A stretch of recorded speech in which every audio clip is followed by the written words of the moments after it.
I know it's hard to accept the fact. Karamihan talaga ng mga kabataan ngayon na nabubuntis, tinatakbuhan ng mga nakabuntis, but miss, wag sanang umabot sa puntong ipapalaglag mo ang bata.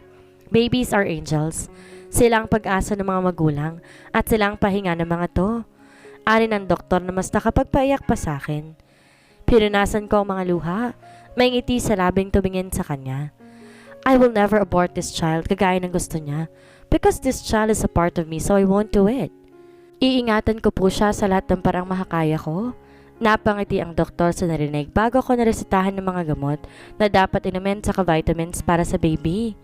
Binigyan niya rin ako ng baby book kung saan nakalagay ang mga dapat gawin para sa bata. Savannah's POV. Kamusta naman ang linggo natin, Miss Preggy? Tanong ni Jake nang pumasok sa loob ng unit. Ngumiti ako, tinanggal ang apron na suot bago siya sinulubong ng yakap. It's been 2 weeks since I stayed here alone by myself.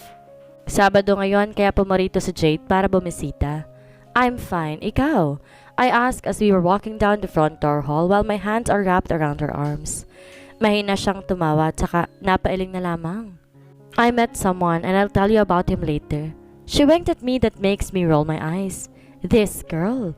2 linggo pa lang sobrang close talaga naming dalawa na parang magkapatid lang. Akmang may sasabihin pa ako pero biglang tumunog ang doorbell ng unit na to. Kaya naman napatiin ako doon. May bisita ka? Tanong niya bago hinubad ang coat na suot. Umiling naman ako. Maybe the pizza has arrived? Ani ko at tumakbo na marahan patungo sa pinto. Binuksan ko to na may malaking ngiti sa labi, pero nang makita ko kung sino nasa labas ng pinto, unti-unting nawala na magilaw ng ngiti sa kanyang labi. Di ko alam ang dapat na maramdaman. Nahanginig sa takot ang buo kong sistema. Hindi ko inaasahan na makita ulit ang mukha ng taong may dahilan kung bakit ako narito ngayon. Pagkatapos ng 2 linggo, I had enough.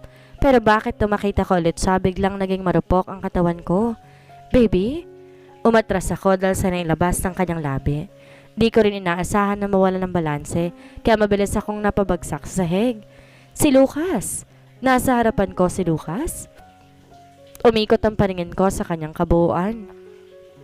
Nakasuot ng long sleeve na kulay puti, simpleng pantalon na kulay itim, habang magulo naman ang kanyang buhok at namumugto ang mga mata na parang mas stress pa siya sa akin. May balbas na rin siyang nagiging revealing na. What happened? Ano nangyari sa'yo? Tanong ko kahit nahihirapan at natatakot.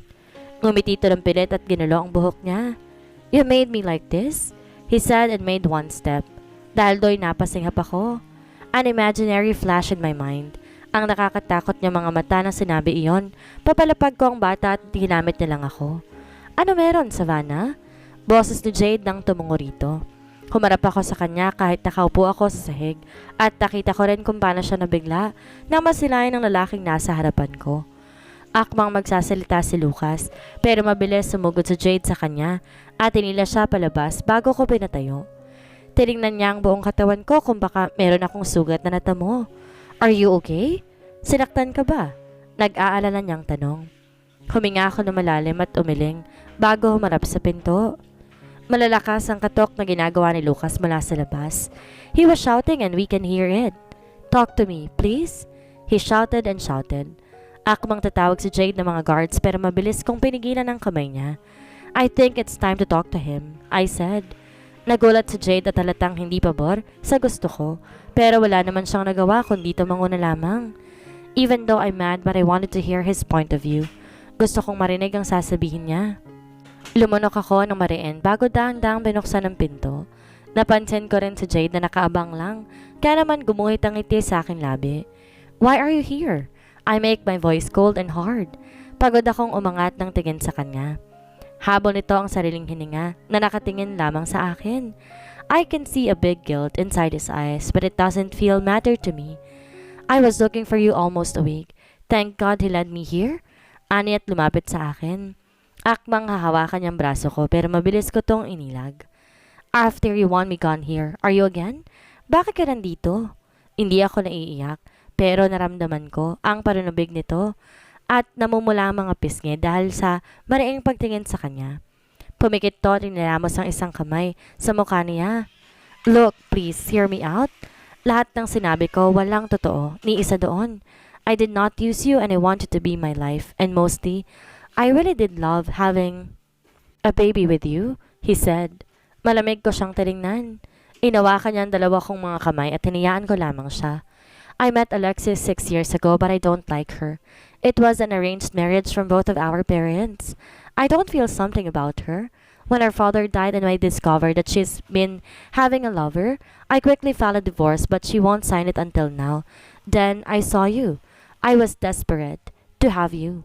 Ilang segundo pa'y sabay kaming natigilan nang umangat ang kamay ko at dumapong aking palad sa kanyang mga pisngi.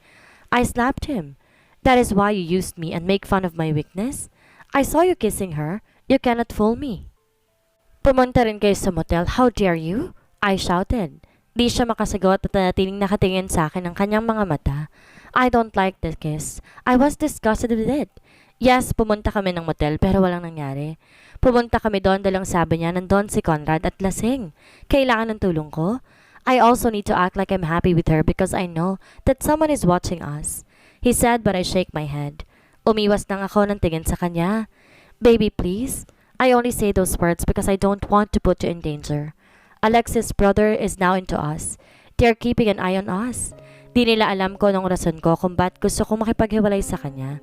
Buo akala lang nila may babae ako. They know you since back then. Nakita nila kung paano kita parating inaabangan sa flower shop and that's my reason why I keep you. They will surely kill you without thinking twice. I am sorry, baby. Unti-unting dumaloy ang luha ko mula sa mga mata dahil sa mga narinig. Ngayon ay alam ko na. Are you for real? You won't hurt me again? I asked. Ngumiti siya at tinaplos ang pisngi ko. I will never. I have a flight tonight and I came here to see you. I promise when I come back, maayos ng lahat at papakasalan kita sa harap ng altar. Please wait for me. Napatigil ako at napatingin sa kanya. Babalik siya ng Italy? Bakit parang may pumiga sa puso ko? Every time he was leaving my head is overthinking, like he will never come back again.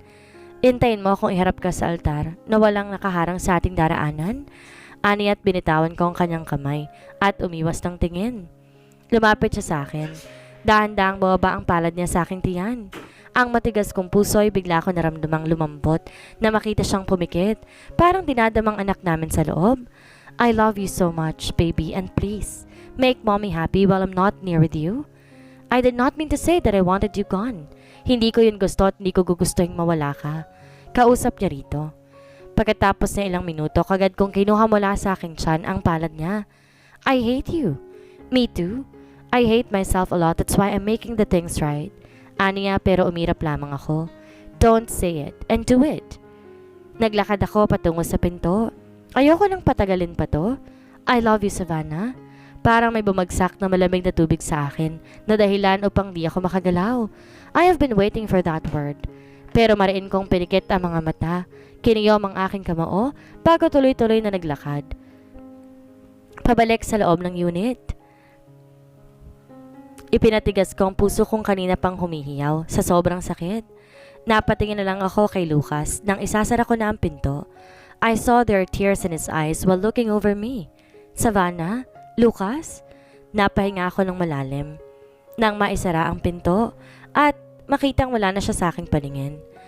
Haplos kagad ng palangate sa likod ko ang mabilis kong nararamdaman nang bumuhos na naman ang bisit kong luha. It's okay. Everything will be alright. Bulong na Jade na halos ihelin na ako dahil sa kakaiyak. I cried like a baby in front of her. I was scared. Di dahil alam kong masasaktan ulit ako kapag tinanggap ko ulit si Lucas sa buhay ko. Pero hindi yon ang rason ko. I am scared because I know that no matter what he does, I'm still into him and I still love him that much. Lucas, POV. Malakas kong ibinagsak ang kamao ko sa aking lamesa sa loob ng aking opisina sa kumpanya. Ramdam ko ang inis at galit na umaapaw sa buo kong katawan dahil sa nalaman. How did she know that I have this company and Savannah is here? I asked Vincent in my dark voice. Nakita ko sa mga mata niya ang takot dahil alam niya ang kaya kong gawin, lalo na kapag galit na galit ako.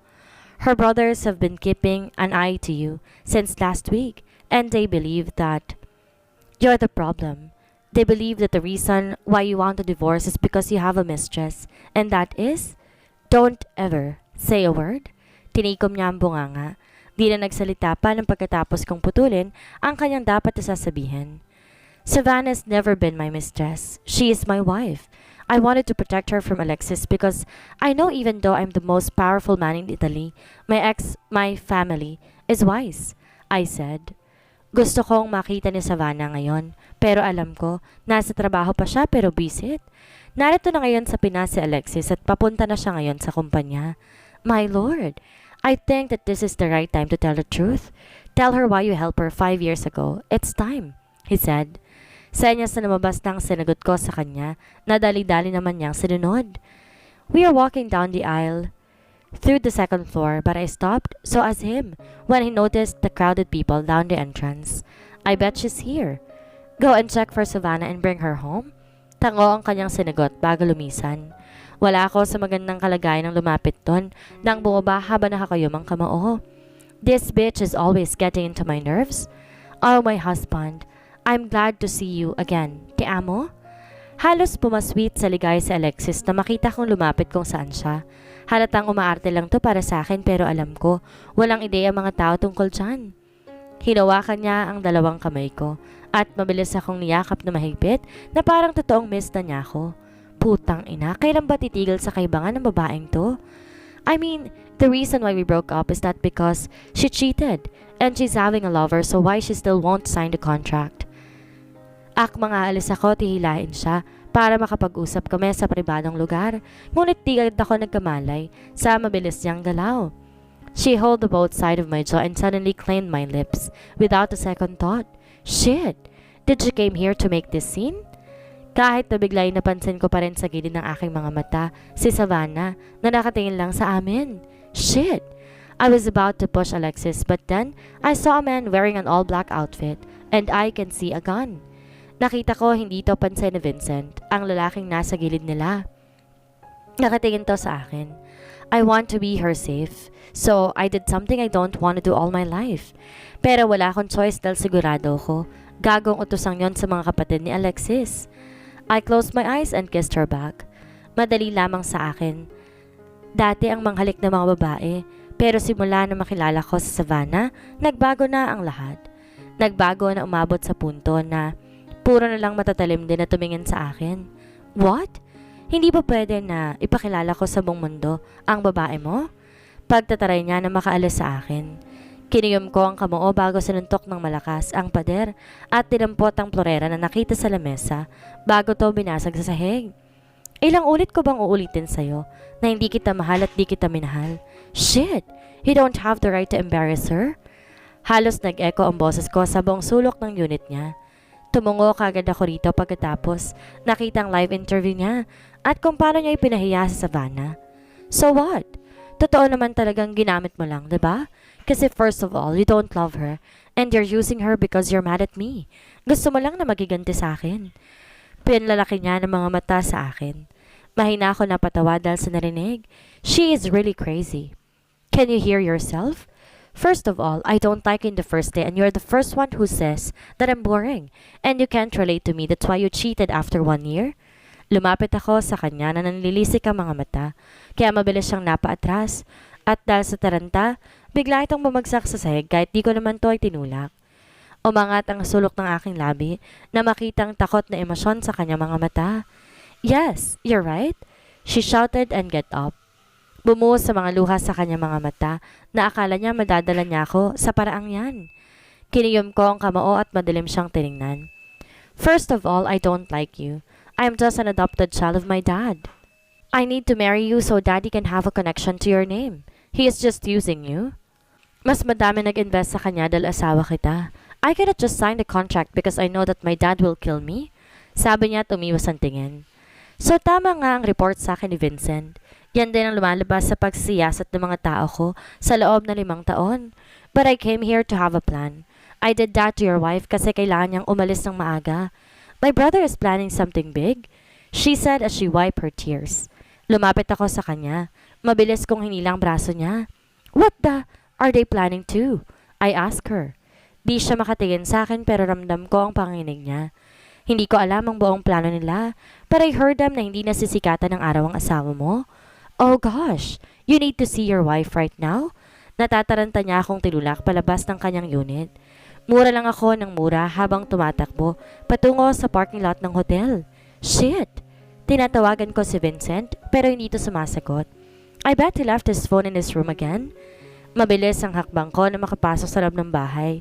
Wala pa sa Savannah pero ang sabi ni Vincent, nakikita sa detector na pupunta na sa Savannah rito. I need to do this. Kailangan na makalayo sa Savannah bago ba maituloy ng mga kapatid ni Alexis ang masama nilang balak. I need them to witness how Savannah will run away from me. I am sorry baby but I need to do this. Sa isang iglap nakita ko ang sarili. Nakatingin lang kay Savannah na umiiyak ngayon. Tell me it wasn't true, right? Kasal tayong dalawa, di ba? We're not married and it was like all fake but still, my love for you was real and that's no joke. Alexis is right. We are not married. It was a game all along, Savannah. I said even though I wanted to tell her how I love her. Gusto ko siyang yakapin at pakalmahin pero hindi pwede dahil alam kong may nakatingin sa amin. Kung tuso ko, mas tuso mga kapatid ni Alexis na may relasyon sa Cosa Nostra na isang mafia organization. No, hindi totoo yan. Mahal kita, Lucas. Mahal mo rin ako. She shouted and almost begged me to agree pero hindi pwede. Ako pwedeng maging malambot. I love you too. I used you and now I'm done. You can now get out from my house. I coldly said. Please baby, don't hate me really that much. I'm doing this for you and for our future. You are not my husband. Where is Lucas? I know my Lucas is there. Please tell him to come back. Pumiyok to na mas lalong kumirot ng puso ko. I cannot stand this anymore. Seeing her being like this makes me want to hold her forever. But I need to do this. Lucas Santillan is no real. He was now gone. I am Lucas Santillan Avernos, an Italian businessman. I have a wife and her name is Alexis Avernos. I said as I turned around. Pumikit ako ng mariin habang naglalakad patungo sa pinto. I need to get out before I could hug her. I am pregnant? Bigla niyang sigaw na napatigil sa akin. Totoo ba ang naririnig ko? Hindi ko alam kung saya o lungkot ang dapat kong maramdaman. Pero dahil sa salitang binanggit niya, bumigay ang puso ko. We are having a baby?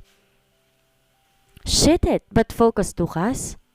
Mas magiging mainit ang mga mata ng kalaban kapag nalaman nilang tungkol sa bata.